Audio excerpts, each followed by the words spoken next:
Pas mal de questions qui sont tombées sur le chat. Mesdames, Messieurs, est-ce que vous souhaitez intervenir? Il y a un micro qui va tourner. Alors, pour démarrer, Thomas, il y avait pas mal de questions pour vous. Je vais démarrer avec vous, si vous voulez bien, Thomas Nivelet. Le plan de prévention traite les risques de coactivité. Doit-on demander à l'entreprise extérieure de fournir en plus son document unique? Vous y aviez un peu répondu, mais pas complètement. De fournir son document unique, non. Par contre, ce qui est certain, c'est que si les entreprises, chacune de leur côté, n'ont pas déjà bien travaillé leur démarche d'évaluation des risques internes, c'est sur la base en fait, de bons documents uniques respectifs qu'on pourra construire un plan de prévention efficace. Mais de le transmettre à l'entreprise utilisatrice, non, ça n'a pas d'intérêt. Et un certain nombre d'entreprises extérieures ne sont pas familières avec le fait de réaliser une analyse des risques et définir le mode opératoire des potentielles interventions. Comment fait-on pour récupérer le maximum d'informations pour préparer au mieux le chantier? Et pour récupérer les informations, il y a un certain nombre de choses. Il y a des temps d'échange qui sont prévus, qui sont les informations qui sont rendus obligatoires par le Code du travail. Vous avez aussi des échanges qui peuvent se faire, je pense qu'on l'a assez dit, aussi en amont dans le cadre des échanges contractuels. Un bon appel d'offres, une bonne identification des besoins de la part de l'entreprise utilisatrice, ça lui permettra aussi de cibler les informations dont elle a besoin. Et puis après, les informations, en théorie, elles sont aussi récupérées sur site concrètement lors de l'inspection commune préalable. Vous souhaitiez compléter? Oui, juste un petit mot pour dire de récupérer ces informations sur place et non pas à distance, pour bien se rendre compte de la situation réelle. Je vous en prie. Oui. Si vous voulez bien vous lever et vous présenter. Merci beaucoup. Pauline Chambost, journaliste. J'ai une question pour messieurs de Renault. Vous avez expliqué avoir exclu certains chargés d'affaires que vous n'avez pas pu former. Et j'étais curieuse de savoir ce qu'ils étaient devenus. Rassurez-nous, messieurs. Voilà. Pour nos chargés d'affaires, non, le chargé d'affaires, c'est pas un métier. C'est une qualité particulière qui est attachée à des gens qui ont une autre fonction dans l'entreprise. C'est presque une mission. Des gens de méthode, des techniciens, des ingénieurs, de différents métiers qui, à un moment donné, sont la personne idoine qui va pouvoir bien mener la construction de cette opération. Donc non, ils continuent à faire leur métier habituel, mais nous avions besoin de concentrer le nombre de chargés d'affaires pour avoir des chargés d'affaires qui ont plus d'opérations à suivre, plus de plans de prévention à faire. C'est aussi une façon de confirmer sa professionnalisation. Si on ne pratique pas, la compétence s'en va.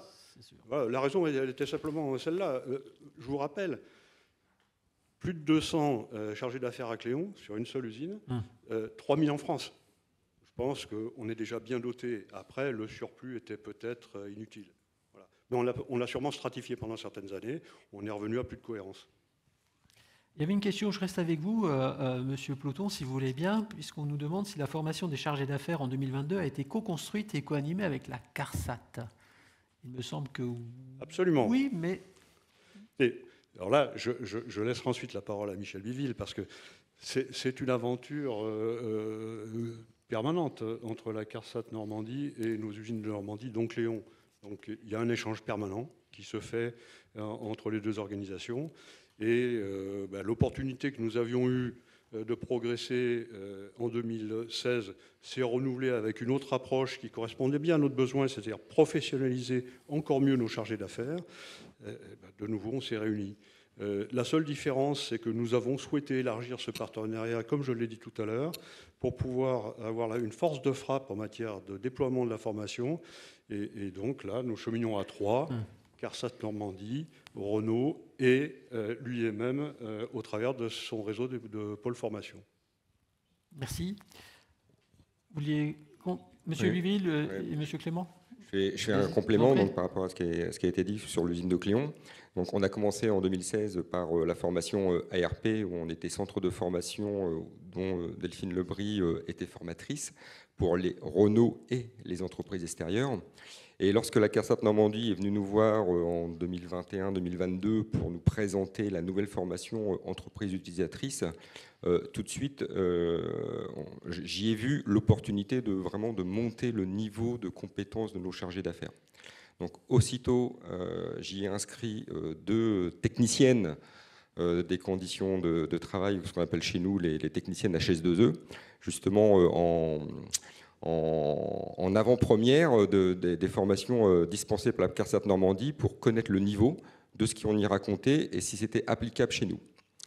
Donc ce qui en ressort, c'est que sur les 2 jours, il y a une partie théorique, mais ce qui est le plus important pour nous, entreprises utilisatrices, c'est la partie pratique, avec des exemples concrets qui plus est, sont des exemples sur des sites Renault.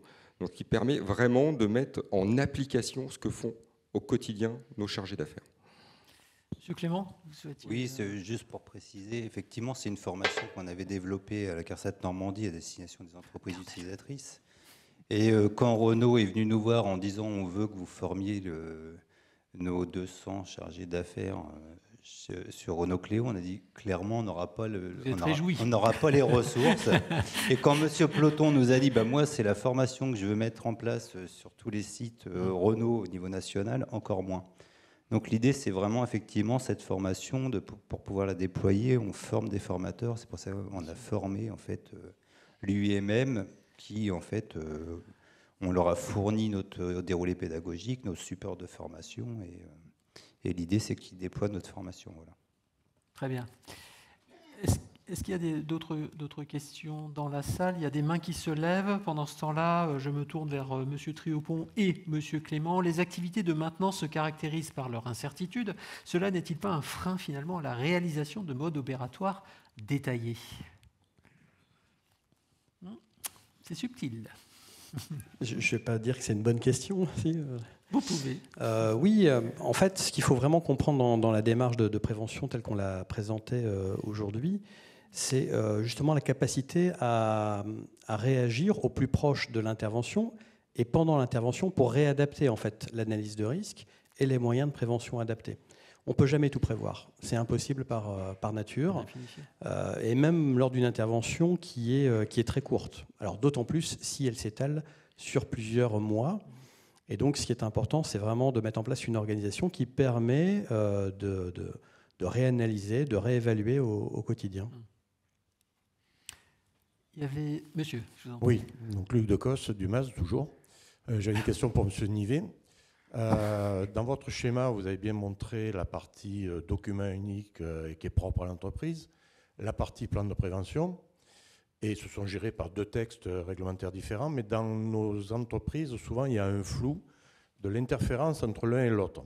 Est-ce que le plan de prévention doit actualiser le document unique ou un dysfonctionnement qui se trouve dans le plan de prévention, qui est donc lié à cette interférence de travaux, doit réapparaître après dans le document unique, puisque ce n'est pas quelque chose qui est propre à l'entreprise, puisque c'est un dysfonctionnement qui est lié à cette interférence. Oui, mais en fait, ce sont 2 outils de prévention différents, mais qui peuvent tout à fait se répondre dans un sens comme dans un autre. C'est-à-dire que le plan de prévention va pouvoir venir compléter ce qui n'est pas pris en compte par les documents uniques. Et à l'inverse, peut-être que le plan de prévention, dans le cadre de l'encadrement des risques d'interférence, va pouvoir révéler d'un côté ou de l'autre, d'ailleurs, que ce soit l'entreprise utilisatrice ou l'entreprise extérieure, des modes opératoires ou des process ou l'utilisation de certains équipements qui ne sont pas les bons. Et du coup, réinterroger individuellement les entreprises sur leur propre évaluation des risques. Donc les 2 peuvent tout à fait se répondre et donc on peut très bien avoir des situations encadrées par un plan de prévention qui peuvent amener à réactualiser des documents uniques. Mais l'idée est quand même, de ne pas prendre en compte les mêmes risques. Donc en théorie, on n'est pas sur les mêmes dynamiques, mais ça peut tout à fait se répondre. Merci. Oui, je pense. Il y avait Madame derrière vous. Voilà. Bonjour, Gisèle Préra, Société Alstom. Il y avait deux questions concernant le plan de prévention.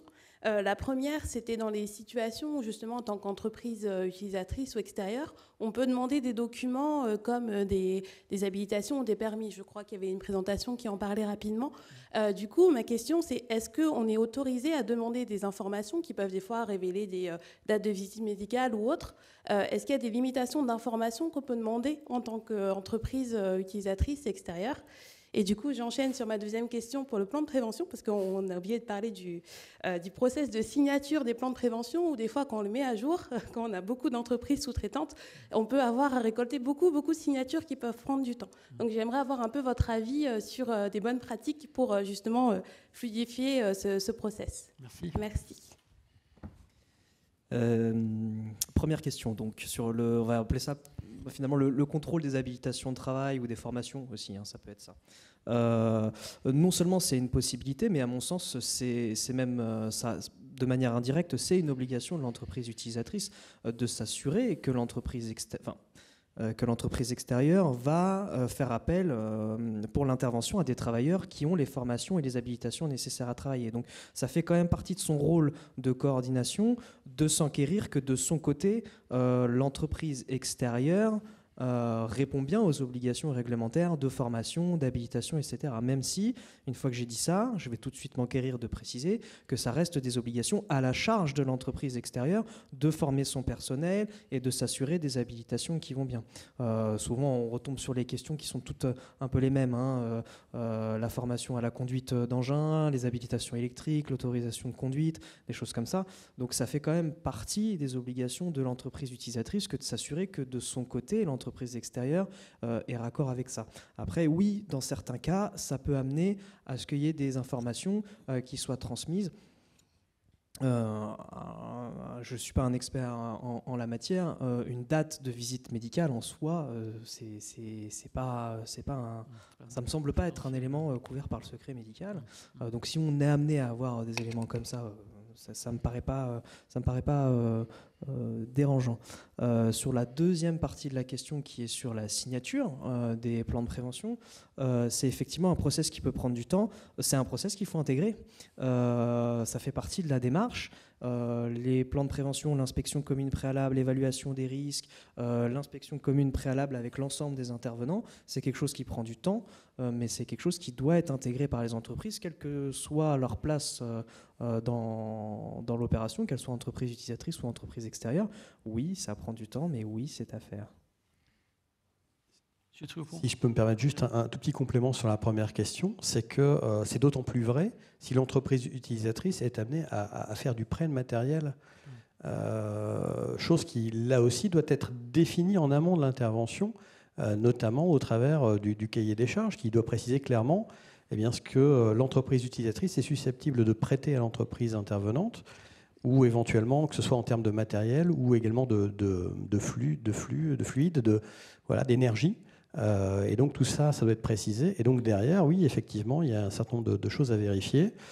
On peut aussi vérifier, pourquoi pas, s'il n'y a pas une inaptitude médicale à faire un certain nombre d'interventions ou d'opérations. Je pense notamment à des entrées en vase clos ou ce genre d'opérations. Donc ça, c'est extrêmement important.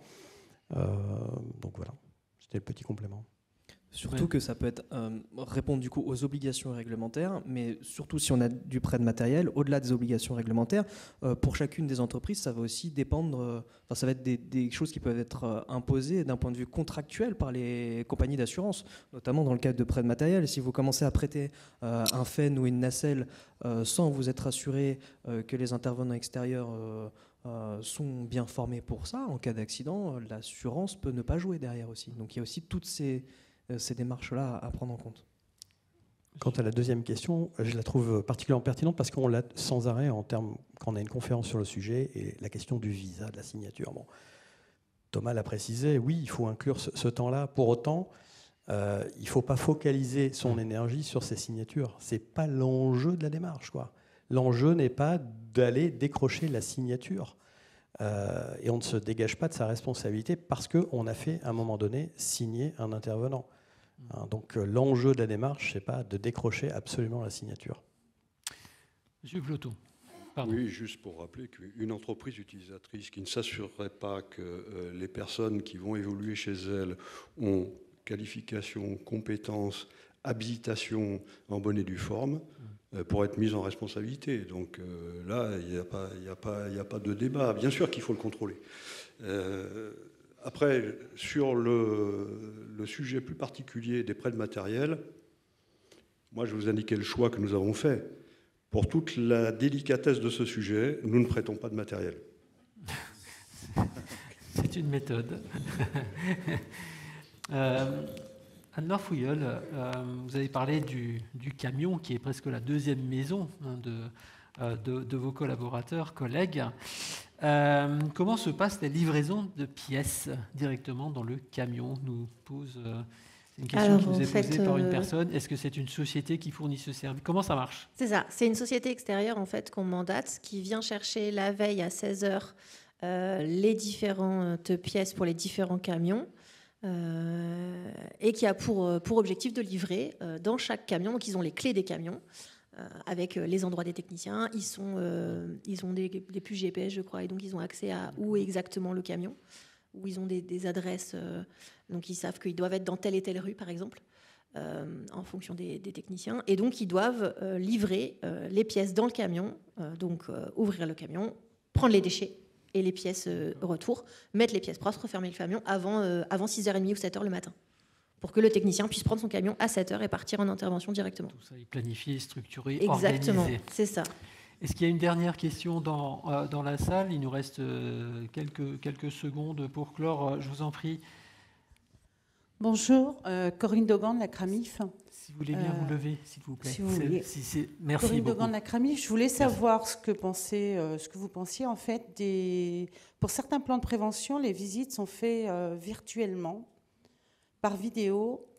Bon, ça a été lié un petit peu au Covid, mais j'aimerais savoir ce que vous en pensez. Enfin, moi, j'ai mon avis, bien sûr, mais... Une réponse unanime, je crois, mais je vais les laisser répondre. Bon, Monsieur Viville, vous prenez le risque de répondre? Allez, je prends le risque. Allez. Bien sûr que virtuellement, c'est très bien. Non, je plaisante. Non, la visite se fait obligatoirement sur le terrain. Alors, il y a la visite préalable, qui, elle, est réglementaire, avec les intervenants, les interlocuteurs et les ensembles. Mais la base du plan de prévention, c'est quand même l'analyse des risques, de comment on va intervenir, comment on va le faire, et la sécurité qui est associée. Virtuellement, ça ne marche pas. Même avec les outils, réalité virtuelle, tout ça, les formations, c'est bien. Mais le principe de base du plan de prévention et l'intervention, c'est justement d'être sur le terrain, d'analyser sur le terrain, l'intervenant avec l'entreprise utilisatrice, justement pour analyser, anticiper, prévenir. Voilà. Et on parlait depuis tout à l'heure de la continuité des chantiers.